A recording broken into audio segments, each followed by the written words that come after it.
Aujourd'hui, je vous propose de découvrir une activité, une profession que personnellement je ne connaissais pas, éventailliste, avec Christelle. Christelle, c'est vous l'éventailliste en question. Oui. Qu'est-ce que c'est que ce métier? C'est concevoir des éventails, donc amener du confort aux gens. C'est un métier d'art et de passion. On a différents modèles d'éventail. Donc, le métier d'éventailliste, c'est poser en fait une feuille de tissu ou un papier, différentes matières sur une monture. Et je choisis les montures bois. Le plastique m'intéressant pas.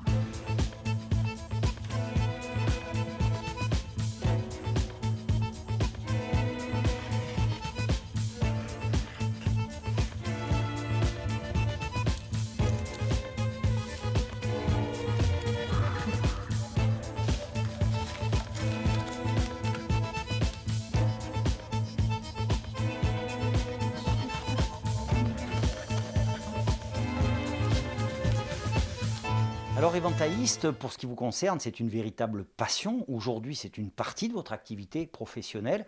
C'est également une partie de votre histoire, puisque vous portez ça un petit peu dans votre sang. Aujourd'hui, effectivement, c'est un métier de passion. Après 20 années une société de bâtiment et étant très manuelle, j'ai décidé donc de m'installer en tant qu'auto-entrepreneur afin de créer des éventails. Il faut dire que mon histoire fait que je suis tombée dedans petite, entre une grand-mère couturière costumière et une famille d'un côté espagnol. Donc cet accessoire, je le connais depuis toujours. Vous avez choisi de créer une entreprise pour cette seconde, je dirais, cette seconde partie de carrière. C'est pas un choix anodin. Pourquoi avoir choisi le statut de créateur d'entreprise et pourquoi pas être salarié tout simplement? Alors, comme je l'ai dit et je le répète, c'est un métier de passion, un métier d'art. J'avais envie de faire un métier d'art depuis très longtemps.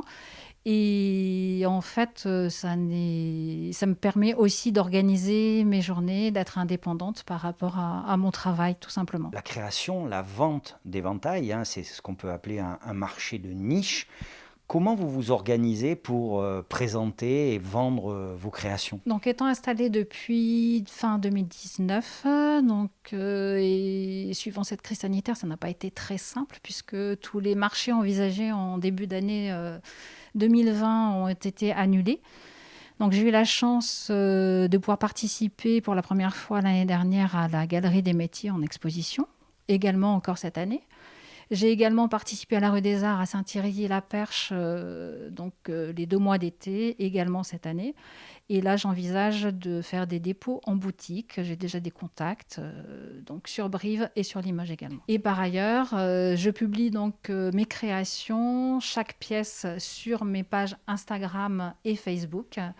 Et les gens peuvent me contacter donc, pour que je puisse leur envoyer et faire de beaux cadeaux de cette façon. Vous avez été salarié pendant 20 ans, aujourd'hui vous êtes chef d'entreprise, même si la micro-entreprise, on peut dire que c'est une forme simplifiée d'entreprise, il n'empêche quand même que c'est une véritable entreprise. Est-ce que vous avez été aidé pour créer cette entreprise, aussi bien d'un point de vue technique que peut-être financier ou autre? Alors aujourd'hui, le statut d'indépendant, entre guillemets, me va complètement puisque j'ai fait beaucoup de démarches seule pour les premiers pas. Je suis soutenue aussi par ma famille, donc ça, c'est un point important. Suite à mon inscription à la Chambre de métier, donc j'ai appris pas mal de choses. On a des heures de formation auxquelles on a droit tous les ans. Et ça m'a aidé notamment à créer un site vitrine. Et ça m'a apporté aussi beaucoup d'aide, donc comme je disais tout à l'heure par rapport à la galerie. Ensuite, on aidait également par rapport à un plan de travail, un planning, à savoir par exemple à quel moment on fait des formations complémentaires techniques ou administratives, et également à quel moment par exemple on va aller faire du commercial, comment le faire, comment présenter ses produits, etc. Voilà, il est temps pour moi de quitter Christelle, mais avant ça, il me faut un éventail, Christelle. L'éventail, c'est un accessoire de mode.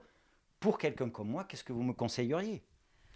Alors je dirais que pour égayer un petit peu votre tenue, à ce moment-là, je vous propose celui-ci, qui est un beau wax, très lumineux et qui se marie bien donc avec le noir et le gris. Ben moi, je trouve qu'elle a raison, hein, ça va bien avec le noir. Quant à vous, eh ben, vous savez ce qu'il vous reste à faire. Si vous voulez le vôtre, vous contactez Christelle.